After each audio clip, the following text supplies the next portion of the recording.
Tonight, on the true magical lives of Capital Cineforum, the shocking story of a student television show. Its rise and fall. You guys, it says here we've just been canceled. What? No!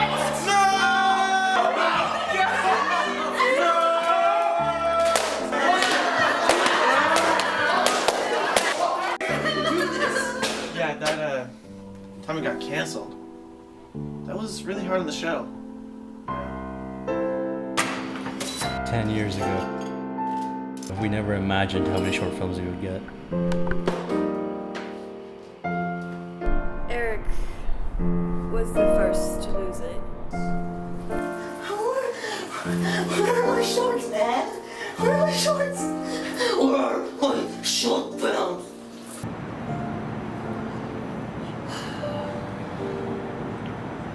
He just couldn't handle it. He just, I don't know, he just lost it, man. Wait. Use my left side. It's my good side. Working in the show was really good. Some people just couldn't handle it, but I was chill. You guys! Oh my god, you guys! What? We're back on, we're renewed!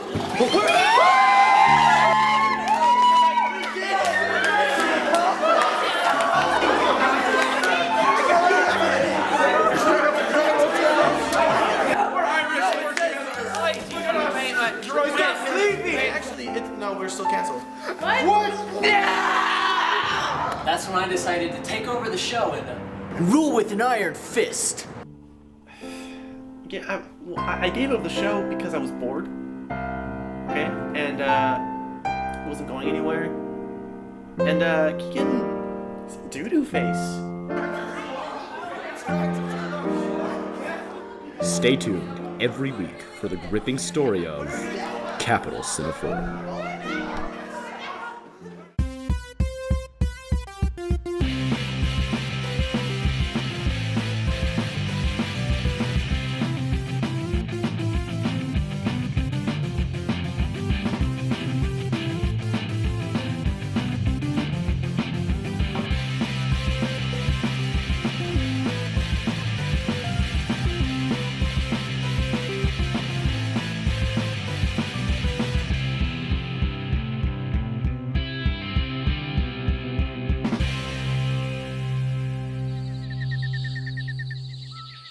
Welcome back to another special episode of Capital Cineforum. We're here in the Walnut Creek, home of the elusive Texas deer. Today, we'll be mounting short documentaries. Real life that could only... What? I thought it was good. You said mounting short documentaries. Don't say that. Just say, showing. Okay. Or screening. Or screening. Okay. Ready? Ready, roll? All right. Oh, and don't forget to introduce Erick Munoz's documentary about the identity of Mexican-American women. Of course. Erick Munoz, UT student. Boom guy, you in the shot. Alright. Okay. Just say, this is Erick Munoz's Double Minority, exploring the Mexican-American women's identity. Okay? And rolling. Wait, how do I do a white balance? Soy americana, pero llevo México en la piel.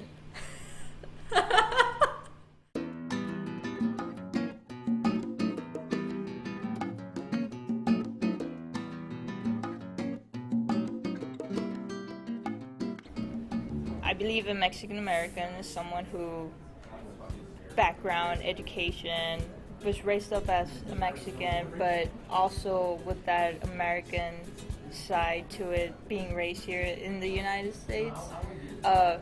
It's basically a clash between two cultures, but bringing the best out of both worlds. Because I'm first generation. I'm like the only U.S. born out of my whole family. Like my brothers and sisters are all from Mexico. My mom, my aunts, everybody, my cousins are all from Mexico. I was the first born here in the United States. And it was very troublesome for me. I was like, I'm Mexican. I'm Mexican, but then again, I'm American. What do I do? You know, I don't want to be. I'm not gonna forget my roots. I'm not gonna forget my culture, because that's me. But then again, I'm American, and until college, like until getting here, they ask me, how do you identify yourself? And I'm just like, Hispanic? Latino? I never understood that it was okay for me to be Mexican American. Actually very proud to be Mexican American, and it's just my family background. I always have it with me, I always carry it with me, and that's what makes me feel like that. Pues por cultura y la manera en que crecí me identifico más mexicana porque mi mamá usó esos ideales y para tratar de mantener pues su cultura en los Estados Unidos. My grandparents tend to keep a lot of the culture still. They speak the most Spanish in the house or like whenever we're having reunions.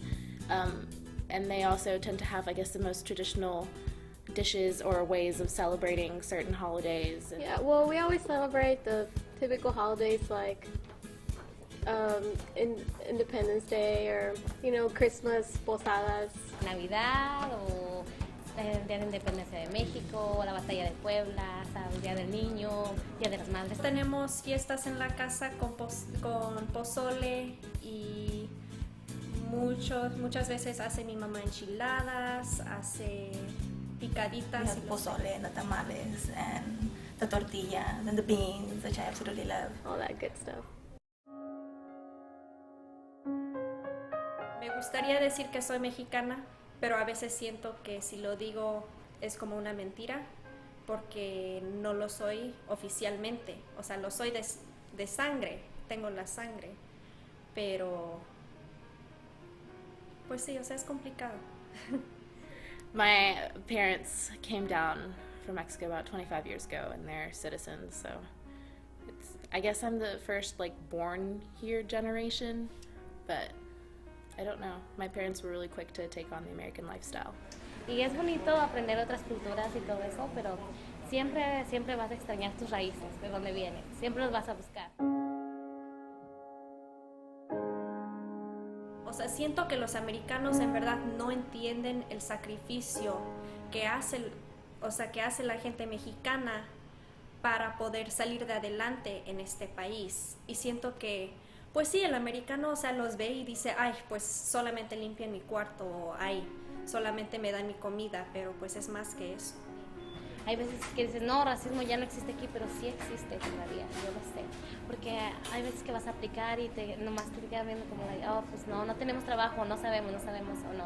All of a sudden you become a double minority. And now you have to deal with, yes, being a Mexican American and fighting for those rights, but then also now you have to deal with your being a woman and how we're not recognized or how we're not appreciated as we should be. And even within my culture, you always get the porque eres mujer. No se mira bien. And I'm just like, espérame. Like, my brother just did this, and I understand he's older and stuff, but he was allowed to do that. And what do I get in response? I get, eres mujer. Porque eres mujer. Like, my culture doesn't allow me to do certain things because I am that woman. You have to prove yourself all the time. You always have to be it's not just proving yourself, but being better in order to prove yourself. So it does become tough at many times.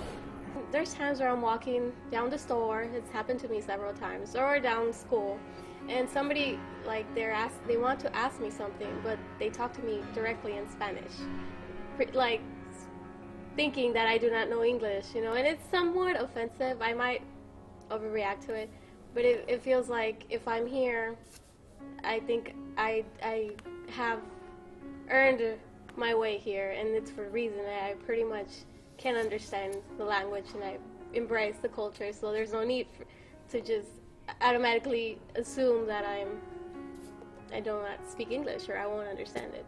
Hay gente que te miran hablando español o algo y como que te ven como, ay, ¿por qué están hablando español si están en Estados Unidos? You know?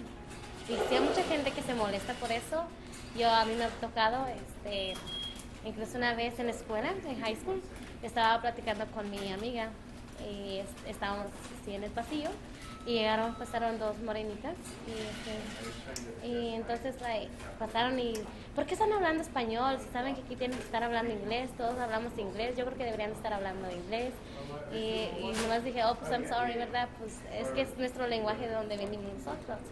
Pues la verdad es que Así, seriamente no creo que he sentido discriminación, porque no parezco mexicana.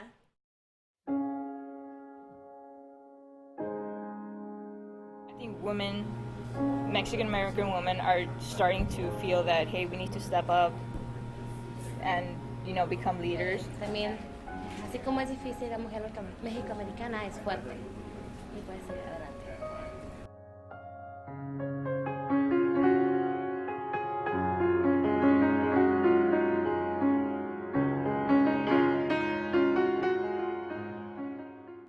Gee, that was great. Yeah, it was really very. Come on, say something. It was totally just. Come on, you guys professionals or not? Boom guy, you're in my shot again. Sorry. We'll be right back. What kind of documentary is this? This is a rare species of a tree. Latin name, Cuerpo Alegria Macarena. It's thought to be extinct. And that right there is the sign of the Texas deer. Are we supposed to be talking about short documentaries? I thought we weren't rolling right now, are we? Cut. Yes, we're rolling. What am I supposed to say? You're supposed to introduce the documentary Breaking In by Kelly Williams, okay? So, just Breaking In by UT-RTF student Kelly Williams, and action. What are we breaking into?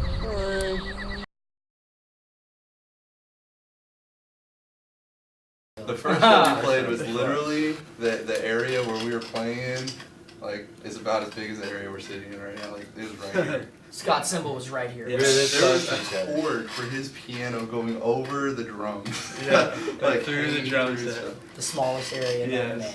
I had to play like this with my bass up because people had to walk by me to get to the bathroom. The place was called Flush. Like that was the venue that we played at. It's right next to Emo's. We're Formula Fair. This song's called Take It In.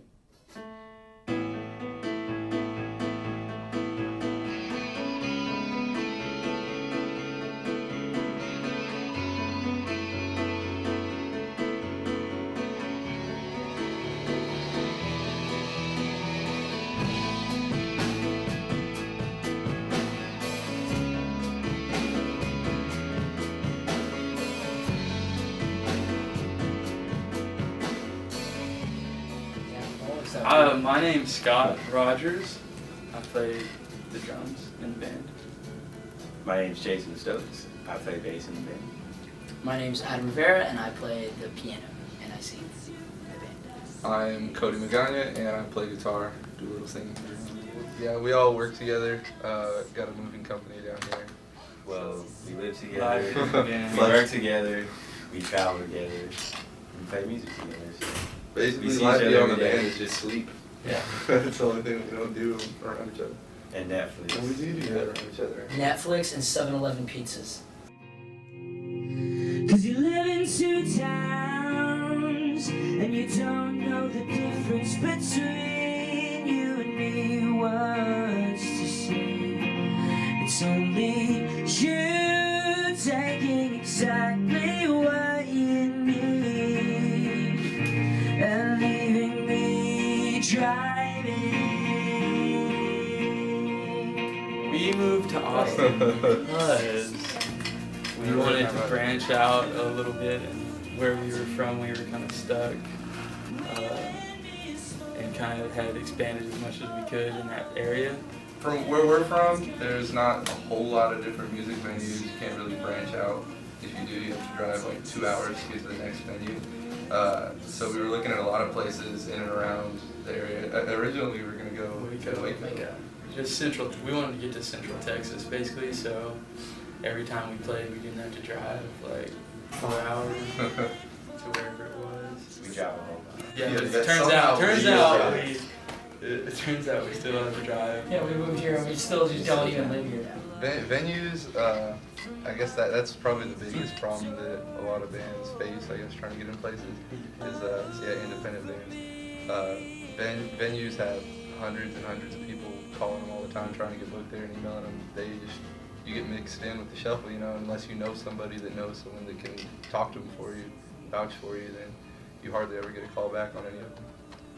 So, I mean, I've always wanted to play at like the Parish and Stubbs. I wanted to play at those two places. And we'll have our live recording on iTunes and our EP, When Words Fail, on iTunes, which features Two Town, which is our song that we're pushing as our single.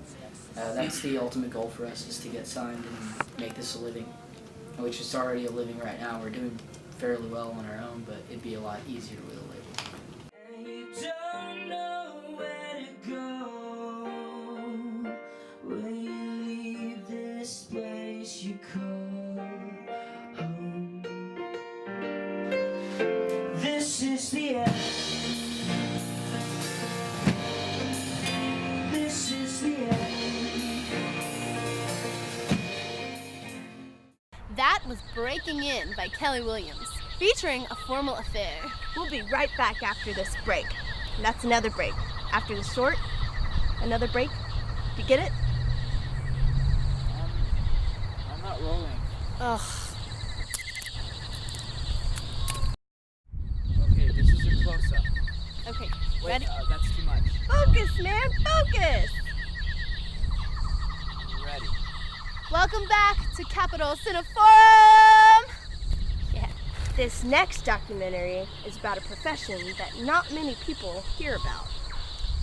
It's directed by... who?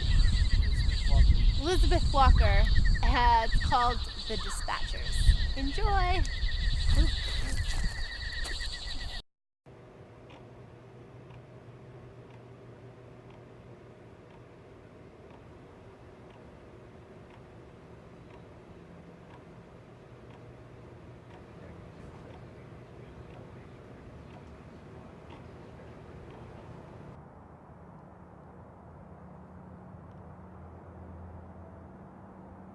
Well, sometimes it will get to me. Sometimes I was like, God, it's everybody comes up to see me. Nobody, nobody's in a good mood and nobody likes you. Like, after the end of the day, if you do have several of them, they're all like that. They're like, ready for the day to be over.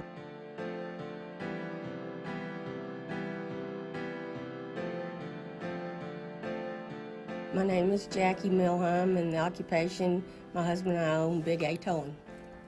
The city of Austin requires for you to do towing for someone to have a contract with them. So, who's authorized to do the towing and exactly how they want to do it. When they call for our service, it's not like we're just going and picking up random cars. People that own the property or manage the property are the ones that call us to do the towing. Usually it's just one during the day and one at night as far as the dispatching, and then drivers come in and out.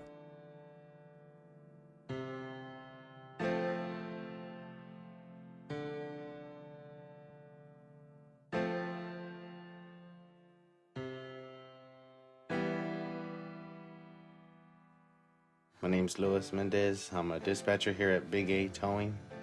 I've been working here about 3 years now. Been in the towing business since I was 18. I've seen a lot of weird things, crazy things, funny things, and hearing sad things doing this. I've towed a car personally for UT campus. A lady was at a bar, left a kid in the car covered up with clothes.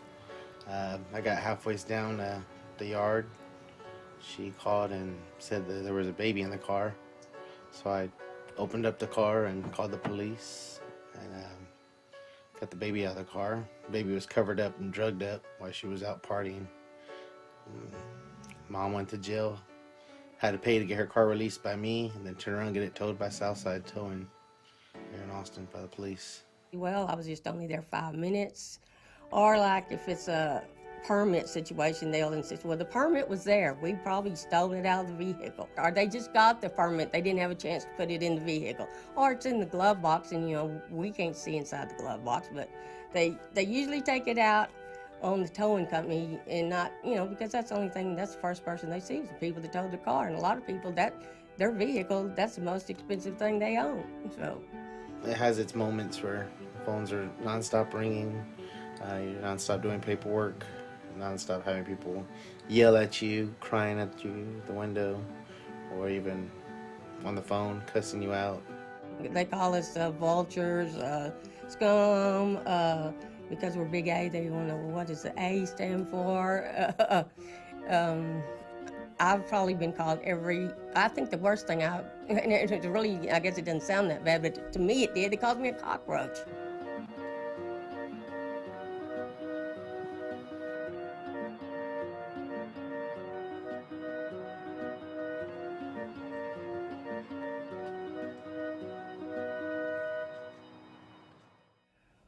I guess one of the worst ones, we had towed a girl's vehicle down off 6th Street in that area somewhere, and the friends that were with her came to the towing yard first because they had left some of their belongings in her car.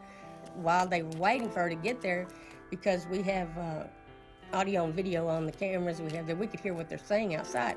Well, evidently, while her vehicle was left downtown, someone had knocked the window out of it. But she didn't know that, and they were saying how mad she was going to be when she saw it. So when she came to get her vehicle, she paid for it. She went to go get it, and the window was knocked out.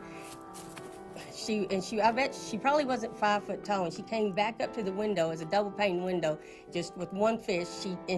She knocked both windows out with one fist, and her hand was all. She had to go to the hospital to get stitches because she knocked the window out.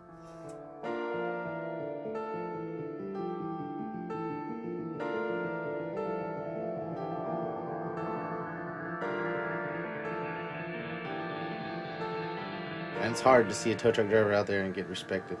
You know, whether we're picking up a car at a wreck, you're zooming down the highway, or we're picking your car up for being parked wrong and throwing a bottle at us. You know, we get it all. You know, you get no type of respect at all, and I wish they see that a little bit more.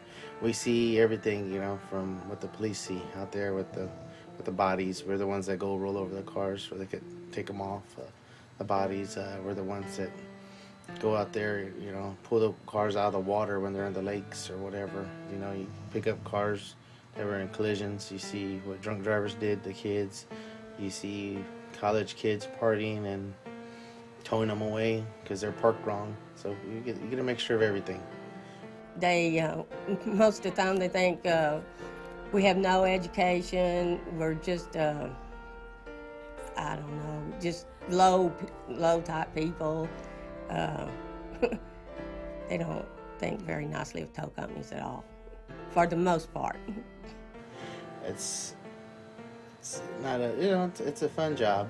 We make the best of it. You know, we're all small companies. We're like a family. All of us take care of each other, help each other out and stuff. You know, I just wish people understand and respect us, you know, because nobody likes to see a tow truck driver. You either broke down, in a wreck, or getting your car taken away from you.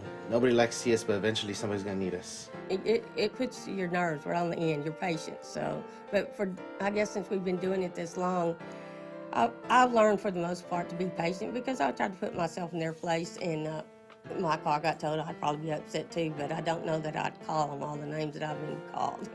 Some of them come up and they understand they did something wrong, and they said they understand it's not my fault that it got towed, so. But for the most part, they want to take it out on the person sitting there at the window. We're pretty much the people who are left behind, you know, people that nobody sees or talks about.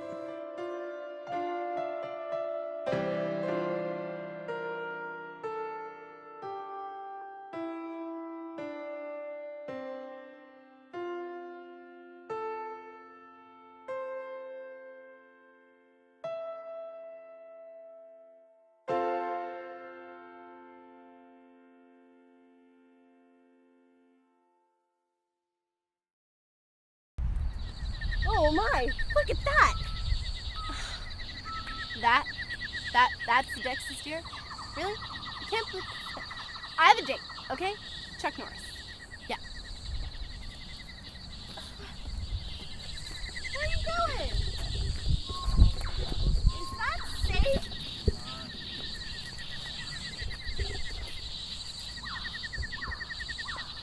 Thanks for tuning in. I hope you enjoyed our shorts.